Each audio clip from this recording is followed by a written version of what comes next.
cursing, right? But dude, there is nothing funnier than a grown man saying holy freak.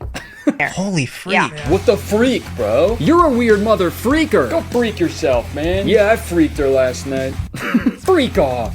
Sorry. Freak off is something else. But while Cole and Savannah were dating, Cole made a discovery that would be life-changing. I remember you just calling me and being like, this video is doing really good. I pulled up Like, my he was so iPhone in a Chick-fil-A parking lot and just said, hey guys, this is my girlfriend. And it was like my best video. I'm like, we should do more videos. So once Cole realized the potential of exploiting his relationship for views on YouTube, he decided that they could have kids together and exploit them as well for even more views on YouTube. And that's exactly what they did. They launched the LaBrant Fam YouTube channel that featured amazing videos like 4-year-old girl and daddy do cutest carpool karaoke ever, surprising our 4-year-old with trip to the world's biggest water park, the LaBrant Family Christmas Special, emotional present opening.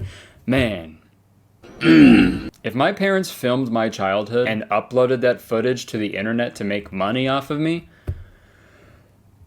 no joke, dude, I would never talk to them ever again. It'd actually be impossible for me to talk to them ever again because I'd fucking kill them. They'd be dead. Dude, the internet is full of weirdos, man. So if you have kids who you're supposed to love and protect, wouldn't you want to try your hardest to like not put them on the internet where all the fucking weirdos are? And not to mention, it is super gross that several of the most popular videos on the LaBrant Fam channel feature their daughter in the thumbnail wearing a bikini or a revealing dance costume. That's weird as fuck. Or as freak, sorry guys. Holy freak. Yeah. Exploiting kids at school, but yeah, let's draw the line at cursing. LaBrant Family Analytics. LaBrant Family's daughter. 5.2 million subscribers. Makes $30,000 per suggested post.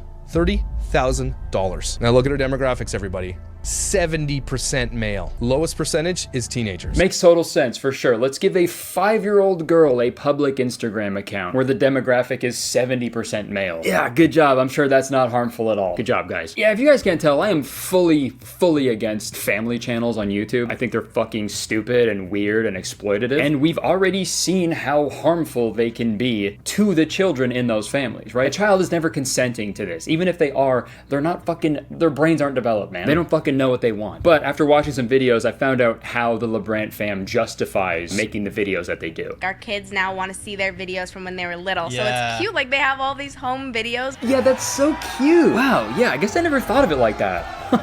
That's so cute.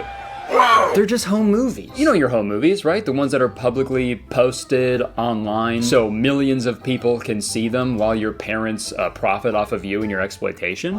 They're so fun, man. Home movies. I love those. But I'm sure she's right. I'm sure the kids are gonna love watching those videos when they're older.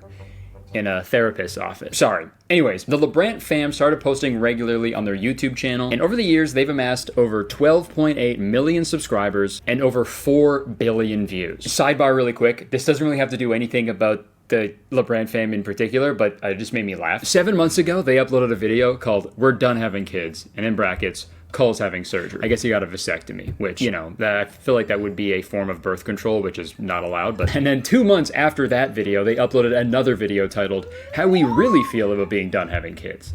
And that shit made me laugh so fucking hard, man. You shouldn't be able to do that. That shouldn't be allowed. Uploading one video and then being like, no, this is how we really feel. Just to get more views, dude. That's like if they put out like an old version of the Bible and then hundreds of years later they release like a new Bible. Like, that sounds insane. They'd never do that. I'm gonna do that from now on, actually. You know what? I'm gonna do that. This video is gonna come out, but the video after this video is gonna be called "How I Really Feel About the LaBrant Family." And the LaBrant family's image, it's, you know, it's very, very nice and wholesome. Their YouTube banner is a great depiction of that. It's them in the clouds with their kids, and it says, "As for me and my household, we will serve the Lord." And Cole even said he only makes family-friendly content. I'd always made clean content. But don't let their image fool you. Cole and Savannah LaBrant have been through their fair share of controversy. I'm sure I missed a few of their controversies in my research, but here's some notable ones. But before we get into the controversy, let's hear a word from today's sponsor, ExpressVPN. Folks, we all know what a VPN is, right? A virtual private network, a secure tunnel between your device and the internet, you know, designed to keep your online activity private and secure. Well, I use a VPN all the time. But I don't just use any old VPN service. I use ExpressVPN, and I've been using them for years. Not only does ExpressVPN shield your online activity from hackers trying to steal your personal data, it also blocks your internet service provider from spying on everything you do online. If you didn't know, your internet service provider can see, log, and in the US even sell a record of everything you do online. And personally, I think that's weird, you know? Leave me alone. But thankfully, it is so easy to stop hackers and your internet service provider right in their tracks. Just gotta open ExpressVPN, do a couple clicks, and I'm safely connected to the internet. I'm currently on tour in Australia right now, and ExpressVPN has helped out tremendously for various reasons. Number one, I am constantly connecting to public, unencrypted Wi-Fi networks at hotels or airports, which can be dangerous. Hackers can actually steal your personal data if they're connected to the same unencrypted Wi-Fi network. So using ExpressVPN on this trip has been super helpful, just for my own peace of mind while I'm browsing the internet on these public, unencrypted Wi-Fi connections. And number two, a lot of the shows I regularly watch in Canada just aren't available in Australia, but with ExpressVPN, I'm still able to watch them without missing out on anything. By connecting to a server in Canada, I'm essentially tricking my computer into thinking I'm back home. So all it takes is just a couple of clicks and I'm watching the newest episode of RuPaul's Drag Race. I don't gotta worry about getting spoilers or anything. I can be caught up. It's really that simple, man. Dude, I used ExpressVPN last night. I connected to a server in New York and I opened Netflix and I watched Detroiters. And I had a great time. I laughed my friggin' head off. Folks, ExpressVPN simply has it all. They have the fastest speeds, 24/7 customer support, and they're so simple to use. And now is the perfect time to try ExpressVPN because they're hooking you guys up with an amazing deal. Find out how you can get 4 months free by scanning the QR code on screen, clicking the link in the description box below,